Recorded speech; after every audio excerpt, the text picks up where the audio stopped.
ಅವರಿಗಾಗಿ ಏಕೆ ಅಲ್ಲ, ಯಾಕೆಂದರೆ ಅವರು ಕೂಡ ದೇವರು ಸೃಷ್ಟಿಸಿದ ಮಾನವರೇ. ನೀನು ಗೊತ್ತಾ ಅದು ನಾವು ಮಾತ್ರ ರಕ್ಷಕನ ಅಗತ್ಯವಿರುವವರು. ಒಂದು ಕ್ಷಣ ಯೋಚಿಸು, ಈ ಭೂಮಿಯ ಮೇಲೆ ನನ್ನ ಹಾಗೆ ನಿನ್ನ ಹಾಗೆ ಕಾಣುವ ಎಲ್ಲ ಜನರು. ನಾವು ಸಮಾಜದ ಕೆಳಭಾಗದಲ್ಲಿದ್ದೇವೆ. ಜನರು ನಮ್ಮ ಮೇಲೆ ಜಾತಿವಾದ ತೋರಿಸುತ್ತಾರೆ. ನಾವು ಎಲ್ಲರೂ ದಾಸ್ಯಕ್ಕೆ ಹೋಗಿದ್ದೇವೆ. ಈ ಎಲ್ಲ ತೀವ್ರತೆಗಳು ನಮ್ಮ ಮೇಲೆ ನಡೆದಿವೆ. ಯಾವ ಜನಾಂಗದವರಿಗೆ ರಕ್ಷಕನ ಅಗತ್ಯವಿರಬಹುದು?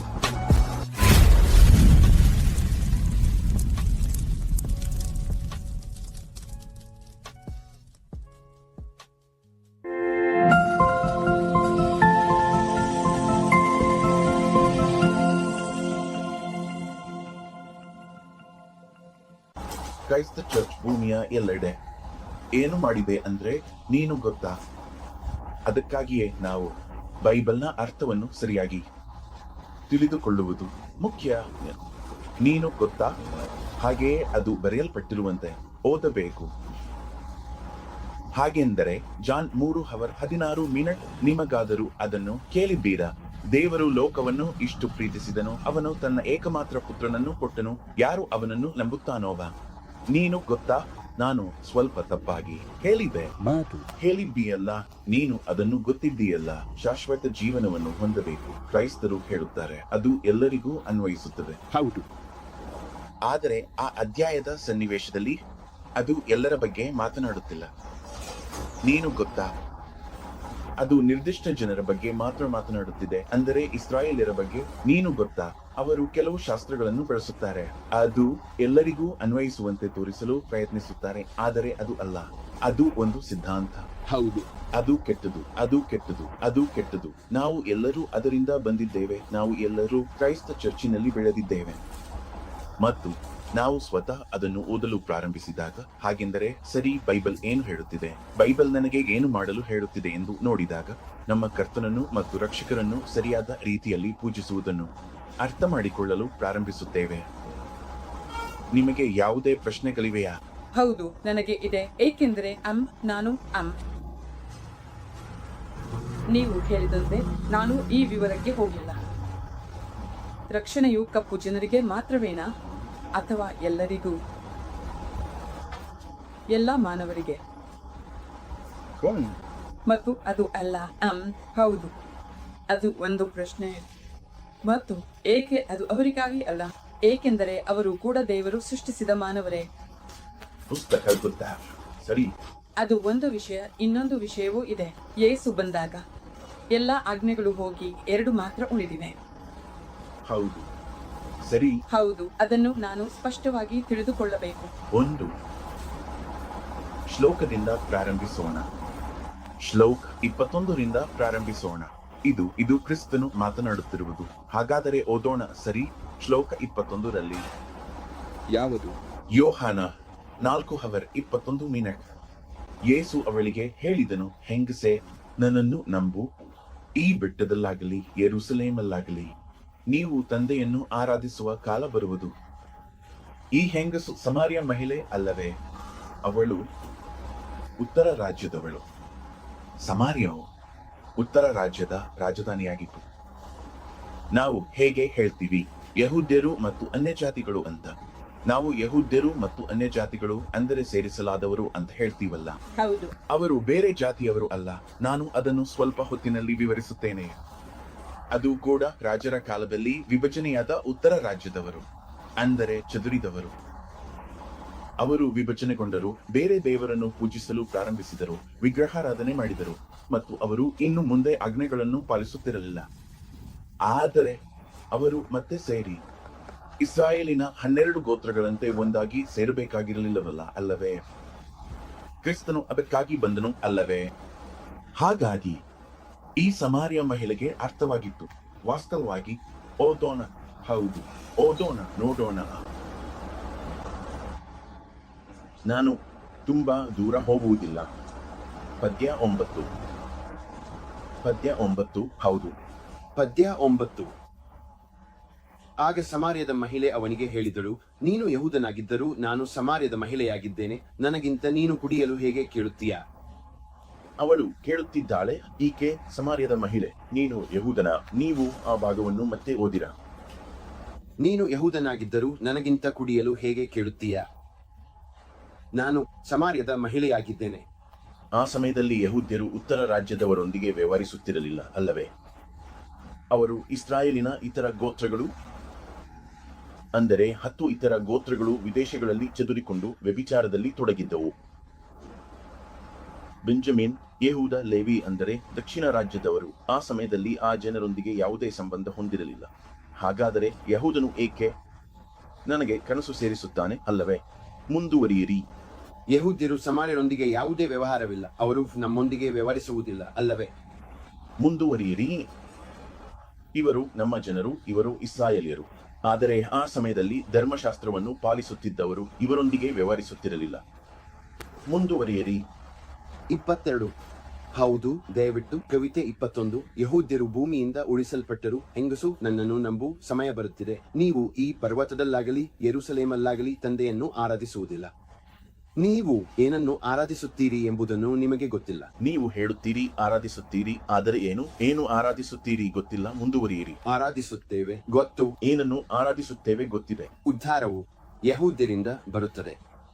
ಉದ್ಧಾರವು ಯಹೂದ್ಯರಿಂದ ಬರುತ್ತದೆ. ಕ್ರಿಸ್ತನು ಹೀಗೆ ಹೇಳಿದ್ದಾನೆ, ಅವನು ಉದ್ಧಾರವು ಯಹೂದ್ಯರಿಂದ ಬರುತ್ತದೆ ಎಂದು ಹೇಳಿದ್ದಾನೆ. ಇದು ನಮ್ಮಿಗಷ್ಟೇ.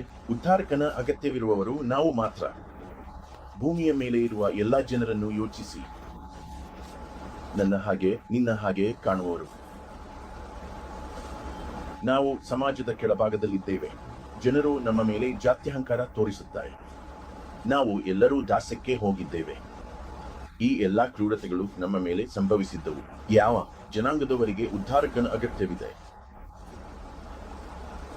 ಈಗ ಎಲ್ಲರೂ ಇಂಡಿಯನ್ಗಳಿಗೆ ತಮ್ಮದೇ ದೇಶ ಇದೆ, ಅವರಿಗೆ ತಮ್ಮದೇ ದೇವರುಗಳು ಇರುತ್ತಾರೆ ಮತ್ತು ಇತ್ಯಾದಿ. ಚೀನಾದಲ್ಲಿ ಅವರ ದೇವರುಗಳು ಅವರಂತೆಯೇ ಇರುತ್ತಾರೆ.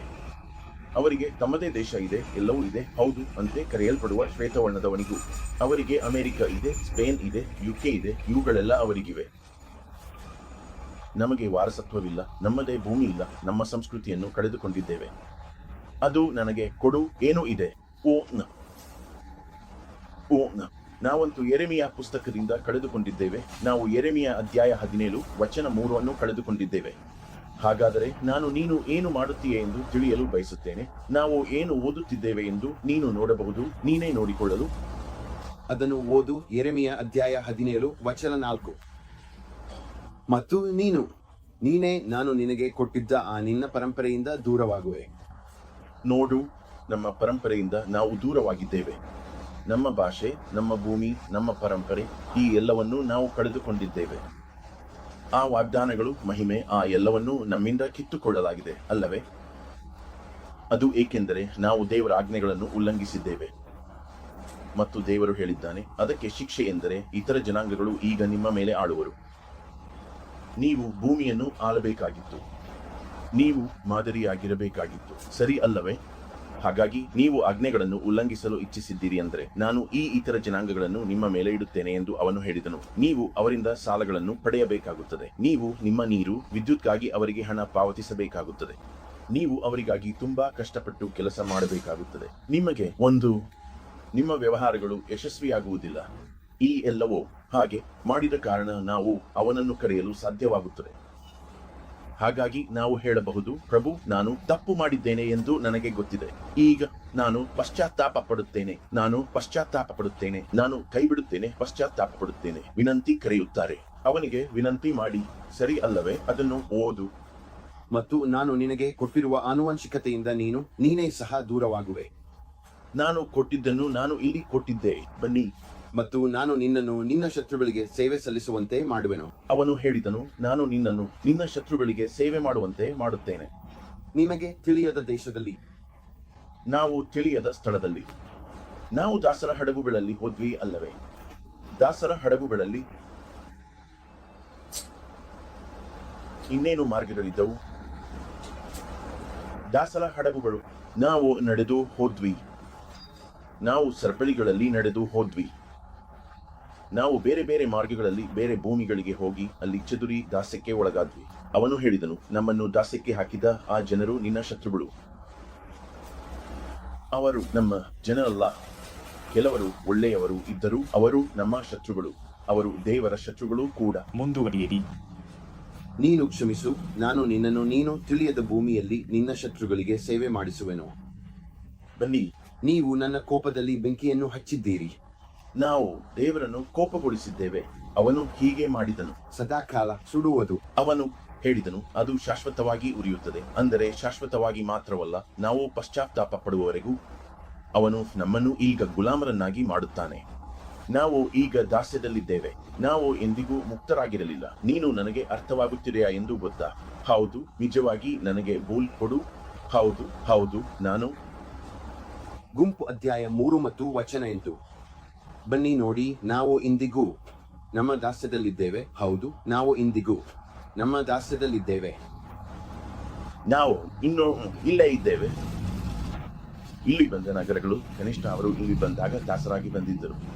ಅವರು ಮನೆಗೆ ಹೋಗಿಲ್ಲ. ಅವರು ಇನ್ನೂ ಇಲ್ಲೇ ಇದ್ದಾರೆ. ಈಗಲೂ ಭಾರತೀಯರ ನಡುವೆ ಬದುಕುತ್ತಿದ್ದಾರೆ, ಅಲ್ಲವೇ? ಮುಂದುವರಿಯಿರಿ. ನೀನು ನಮ್ಮನ್ನು ಚದುರಿಸಿದ್ದೆ.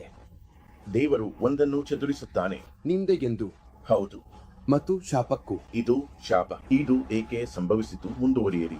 ಮತ್ತು ಪಾವತಿಗೆ ಒಳಪಡುವಂತೆ. ಈಗ ಪಾವತಿಗೆ ಒಳಪಡುವಂತೆ ನಾವು ಬಾಡಿಗೆ ಪಾವತಿಸಬೇಕು. ನಾವು ಎಲ್ಲಾ ಯುಟಿಲಿಟಿ ಬಿಲ್ಲುಗಳು, ಸೆಲ್ಫೋನ್ ಬಿಲ್ಗಳು, ತೆರಿಗೆ, ಸುಂಕ ಎಲ್ಲವನ್ನು ಪಾವತಿಸಬೇಕು. ಈ ಎಲ್ಲ ವಿಭಿನ್ನ ವಸ್ತುಗಳನ್ನು ನಾವು ನಮ್ಮ ಹಿಂಸಕರಿಗೆ ಪಾವತಿಸಬೇಕಾಗಿದೆ, ಅಲ್ಲವೇ? ಮುಂದುವರಿಯಿರಿ. ನಮ್ಮ ಪೂರ್ವಜರ ಎಲ್ಲ ಪಾಪಗಳ ಪ್ರಕಾರ ಅವರು ಹೇಳಿದ್ರು, ನಮ್ಮ ಪೂರ್ವಜರು ಆಜ್ಞೆಗಳನ್ನು ಉಲ್ಲಂಘಿಸಿದರು. ಈಗ ನಾವು ಪಾವತಿಸಬೇಕಾಗಿದೆ. ಮುಂದುವರಿಯಿರಿ. ಅಷ್ಟೇನಾ? ಇಲ್ಲ. ಯಾರು ಕರ್ತನಿಂದ ದೂರವಾದರೂ ನಮ್ಮ ದೇವರಿಂದ. ಸರಿ, ಹಾಗಾದರೆ ರಕ್ಷಣೆ ನಾವು ಹೇಳಿದಂತೆ ಕ್ರಿಸ್ತನು ತನ್ನ ಬಾಯಿಂದ ಹೇಳಿದನು, ರಕ್ಷಣೆ ಯಹೂದ್ಯರಿಗೆ ಮಾತ್ರ. ಏಕೆ? ಏಕೆಂದರೆ ನಾವು ಮಾತ್ರ ನೋಡಬೇಕಾದವರು.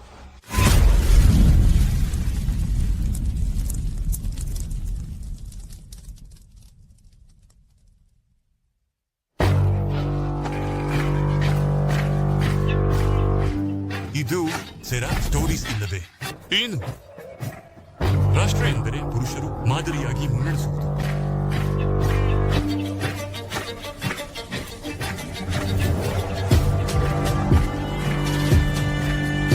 ರಾಷ್ಟ್ರ ಎಂದರೆ ಕುಟುಂಬ.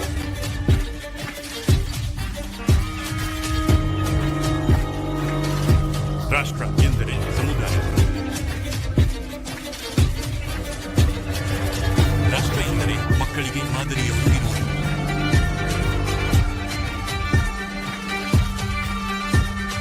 ರಾಷ್ಟ್ರ ಎಂದರೆ ಏಕತೆ.